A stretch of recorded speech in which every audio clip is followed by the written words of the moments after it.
जे नियमबाह्य पैसे यांनी दिलेले आहेत ते 17-18 मध्ये 21,24,512, 18-19 मध्ये 16,21,133, 19-20 मध्ये 71 लाख आणि 20-21 मध्ये 79 लाख ही वसूल पात्र रक्कम ठरती। ज्यांनी हे सगळे घोळ केलेले त्यांना हे पैसे वसंतराव नाईक मराठवाडा कृषी विद्यापीठाला भरणा करावा लागतो। 17-12 म्हणजे मागच्या वर्षीच्या 11व्या किंवा 12व्या महिन्यापासून मी ह्या युनिव्हर्सिटी म्हणजे वसंतराव नाईक मराठवाडा कृषी विद्यापीठ यांची लेखा परीक्षणाची मागणी केली होती। त्याच्यासाठी मला बराच खटाटोप करावा लागला आणि छत्रपती संभाजीनगरहून ते मी लेखा परीक्षणाचे अहवाल प्राप्त केले। त्याच्यानंतर मग मी बरेच भयंकर लेखाक्षेप होते त्याच्यात, म्हणजे गंभीर स्वरूपाचे आहेत। घोटाळे कसे करतात, अनियमितता कशी करतात, मनमानी शासनाचा पैसा म्हणजे वसंतराव नाईक मराठवाडा कृषी विद्यापीठाचा पैसा हे चुकीच्या मार्गाने कसे खर्चतात या संदर्भात सगळे मी हे लेखा परीक्षण अहवाल बघितल्यावर माझ्या लक्षात आलं।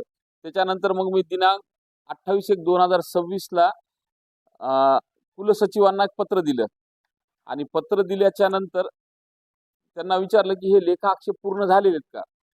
तर 17-18 पासून हे आजपर्यंत समजा जवळपास 8 वर्ष झाले। आतापर्यंत जितके लेखा आक्षेप निघालेले ते कुठल्याही लेखा आक्षेपावर कुठलीही कार्यवाही झालेली नाही। सदरील लेखा आक्षेप हे सहसंचालक स्थानिक निधी लेखा परीक्षा कार्यालय जुनं औरंगाबाद होतं, आताचं छत्रपती संभाजीनगर विभागाने केलेलं आहे। त्याच्यानंतर मग मी त्यांना 28/1 ला पत्र पाठवलं आणि एकूण लेखा आक्षेप जितके पेंडिंग आहेत तितक्या सगळ्यांची मी त्यांना माहिती दिली व ह्याच्यावर काय कारवाई झाली ह्याची विचारणा केली। त्याच्यानंतर त्यांनी मला सांगितलं की आमच्याकडून कुठलीही कारवाई झालेली नाही आणि वेळोवेळी आम्ही त्यांना पत्र पाठवतोय। म्हणजे हे पत्र 25-30 एप्रिल पर्यंत हे सगळे लेखा आक्षेप क्लिअर होतील असं त्यांना वाटतंय, पण मला नाही वाटत। जी गोष्ट 8 वर्षात झाली नाही ती आता ह्या 2 महिन्यात काय होईल। 30 एप्रिलला च्या नंतर 1 मे ला महाराष्ट्र दिन आहे आणि 2 तारखेला मनसेचा दिन आहे वसंतराव नाईक मराठवाडा कृषी विद्यापीठाबद्दल। कारण की ह्याबद्दल आंदोलन मला करावंच लागेल, तीव्र आंदोलन करावं लागेल, त्यावेळेस यांना समज येईल आणि त्या हिशोबानं त्याच्यावर कार्यवाही होईल असं मला वाटते। आता की शासनाची कुठली खरेदी जर आपल्याला करावी लागत असेल तर ही जेम पोर्टलवरून करावी लागते असा शासन निर्णय आणि ते बंधनकारक आहे। ह्यांनी सबसेल जेम पोर्टलला बाजूला ठेवून बायपास करून स्वतःच्या मनमर्जीनं सगळे सामान खरेदी केलेले आहे। त्या लेखा परीक्षण अहवालात तुम्हाला सगळ्यांना दिसतील। दुसरा महत्त्वाचा विषय की एखादं देयक ज्यावेळेस आपण कोणाला देतो आताच्या सध्याच्या नियमाप्रमाणे की त्यांचा 2% जीएसटी आणि 2% इन्कम टॅक्स हा कपात करून त्याला उरलेलं देयक द्यायला पाहिजे, असंही कुठेही झालेलं नाही। त्यांना पूर्ण देयक देण्यात आलेली आहे। ह्या संदर्भात मी जीएसटी विभाग आणि इन्कम टॅक्स विभाग ह्या दोघांनाही तक्रार देणार आहे की हा सगळा घोळ काढा आणि ह्यांच्याकडून रिकव्हरी करून घ्या। ह्याला दोषीचे जे देयक देणारे जे कोणी अधिकारी कर्मचारी तिथले आहेत हे त्या गोष्टीला दोषी आहेत असा माझा समज आहे।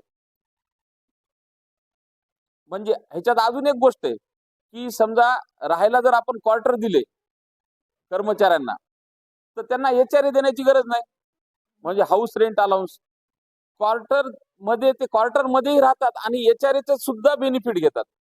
अशा सुद्धा ह्याच्यात गोष्टी आहेत।